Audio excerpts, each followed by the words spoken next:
Beberapa orang yang memang gak suka sama kamu, mereka gak butuh penjelasan. Mereka butuh sesuatu untuk bisa menyerang hidupmu. Karenanya di pagi hari ini Tuhan mengajakmu untuk kamu menyerahkan sama Tuhan. It is the time for morning with the word. Puji Tuhan, selamat pagi. Bergabung lagi di Morning with the Word. Di hari yang baru, pagi yang baru, ada berkat Tuhan yang baru buat kita. Sebelum kita pergi lebih jauh melangkah di hari ini, kita adalah orang-orang yang mau buka hati kita untuk firman Tuhan mewarnai hidup kita. Firman Tuhan memberi berkat buat setiap kita. Yuk di pagi ini sama-sama cepat saja kita baca firman Tuhan dari Roma 12 ayat yang ke-19. Di sana dikatakan, saudara-saudaraku yang kekasih, janganlah kamu sendiri menuntut pembalasan, tetapi berilah tempat kepada murka Allah, sebab ada tertulis, pembalasan itu adalah hakku. Akulah yang akan menuntut pembalasan. Demikian firman Tuhan. Banyak orang di hari ini capek, lelah, kewalahan, bukan karena pekerjaannya berat, tapi orang-orang itu seringkali masih sibuk, masih terus membela diri sendiri. Coba menjelaskan pendapatnya, coba menjelaskan apa yang terjadi kepada orang yang memang sudah memutuskan untuk salah paham. Coba memberi penjelasan kepada orang yang mengertikan dirinya. Coba membalas komentar-komentar pedas, coba membalas komentar-komentar negatif, bahkan coba membalas tindakan-tindakan jahat orang. Dan ketika kita ada dalam posisi seperti itu, kita terjebak dalam peperangan yang salah. Kita bukan berperang untuk menjaga hati kita, kita berperang untuk jaga nama baik kita. Padahal Tuhan adalah pembela kita.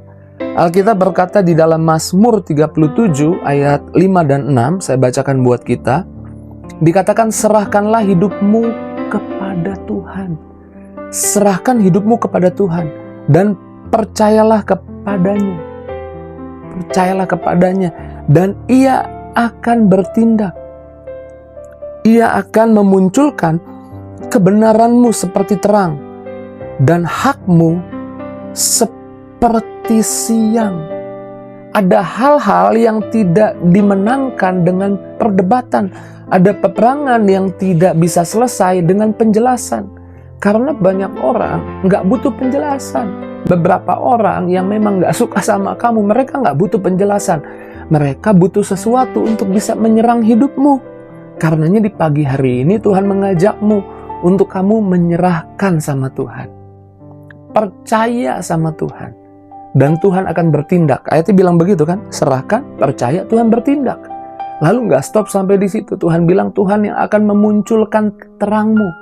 Bukan kamu yang akan memunculkan terangmu. Bukan kamu yang akan menjelaskan semuanya.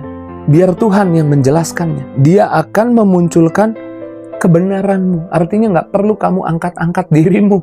Nanti Tuhan yang akan mengangkatmu. Tuhan yang akan membelamu. Di pagi hari ini saya percaya Tuhan mau kita mengerti hal ini. Supaya kita tidak terjebak dalam peperangan yang melelahkan, yang membuat kita capek. Dengerin kabar buruk, dengerin komentar negatif orang, dengerin amarah orang. Ketika hal itu terjadi, sekali lagi saya ulang, kamu serahkan itu sama Tuhan. Dan kamu gak perlu baca komentar negatif, gak perlu lihat. Bukan artinya gak mau dengar masukan. Tapi ketika kamu tahu kamu benar, ketika kamu tahu kamu gak lakukan yang salah, dan orang menyalah mengerti tentang kamu, orang salah paham, dan mereka memutuskan untuk salah paham, kamu gak perlu jelaskan apa-apa. Kamu datang sama Tuhan, serahkan sama Tuhan, dan biarkanlah, kasih ruang. Saya ulang, kasih ruang untuk Tuhan membela hidupmu. Kasih ruang untuk Tuhan bisa memunculkan terangmu. Jangan tutup pintunya untuk Tuhan melakukan pembelaannya buat hidupmu. Gimana Pak? Masa saya tutup pintu buat Tuhan bela hidup saya? Ya ketika kamu membela dirimu sendiri. Sibuk menjelaskan segala sesuatu pakai kekuatanmu. Serahkan sama Tuhan. Saya ulang, serahkan sama Tuhan. Dan Tuhan akan bertindak. Contoh yang paling jelas adalah Yesus. Yesus disalah mengerti, ditangkap, dipukul, didera, disalib. Di atas kayu salib, dia menyerahkan semuanya kepada Bapanya. Apakah Yesus nggak bisa melakukan tindakan untuk menghancurkan orang-orang yang menangkap dia? Bisa. Tapi Yesus menyerahkan semua, memberi ruang untuk Bapa membela hidupnya. Untuk sorga, kasih pembelaan buat hidupnya. Walaupun Yesus harus akhirnya mati, tapi belum selesai. Walaupun kelihatannya, ya nama baikmu udah mati, karirmu mati, belum selesai. Ketika engkau serahkan sama Tuhan, hari ketiga Yesus bangkit. Yesus comeback, datang lagi. Hidup, menunjukkan dirinya. Kemudian dimuliakan, naik ke surga, duduk di sebelah kanan Allah Bapa. Datang waktunya ketika engkau tidak sibuk pakai kekuatanmu sendiri, kasih ruang buat Tuhan. Memang seringkali kelihatannya semuanya jadi mati ketika saya diam, ketika saya nggak kasih penjelasan, ketika saya nggak bela diri. Kelihatannya mati, tapi percayalah firman Tuhan, hari ketiga akan bangkit. Nama baikmu akan dipulihkan, keadaanmu akan dipulihkan, dan kau akan dipromosi, dibela sama Tuhan. Berhenti pakai kekuatanmu sendiri, biarkan Tuhan membela hidupmu. Keluaran 14 ayat 14 saya bacakan buat kita. Tuhan akan berperang untuk kamu, dan kamu akan diam saja. Nah, ini menampar ego setiap kita yang seringkali bela diri. Seringkali ingin kasih klarifikasi, penjelasan. Ini menampar ego kita. Tuhan bilang, aku yang perang, bukan kamu yang perang. Kalau kita maunya, saya yang perang Tuhan, dan saya memenangkan perdebatan. Saya membuat orang menerima penjelasan saya. Saya ulang, tidak semua peperangan dimenangkan lewat penjelasan. Enggak semua peperangan dimenangkan lewat perdebatan. Tapi izinkan Tuhan memenangkan peperangan dan memberi hadiahnya kepadamu. Amin. Tuhan bilang di sini, aku yang perang, bukan kamu. Ini artinya bukan diam, tapi ini artinya berani. Saya sering bilang, tidak semua orang berani. Berani apa? Berani mempercayakan hidupnya sama Tuhan. Dan lihatlah orang yang berani mempercayakan hidupnya sama Tuhan, Tuhan akan menunjukkan kehebatannya buat orang itu. Tapi sedikit orang berani menyerahkannya. Tapi saya bersyukur saya sedang berbicara dengan pribadi yang pagi ini memutuskan berani menyerahkan hidupnya sama Tuhan. Berani kasih ruang untuk Tuhan membela hidupnya. Berani mempercayakan apa yang terjadi kepada Tuhan dan mengizinkan Tuhan bertindak. Tuhan perang ganti kita. Dan kita diam saja.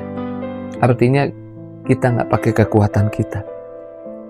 Contoh hebat juga di Alkitab di Perjanjian Lama, Daud ketika pergi dari Yerusalem karena anaknya memberontak. Ini titik terendah di hidupnya. Di seberang ada Simei, keluarga dari Saul yang mengutuki Daud. Berarti melontarkan perkataan hinaan, menghina Daud dan melempari Daud dengan batu. Artinya bukan hanya perkataan yang menyakitkan, tapi tindakannya menyakitkan. Pasukan Daud berkata, biarkan raja aku ke seberang, aku penggal kepala orang itu.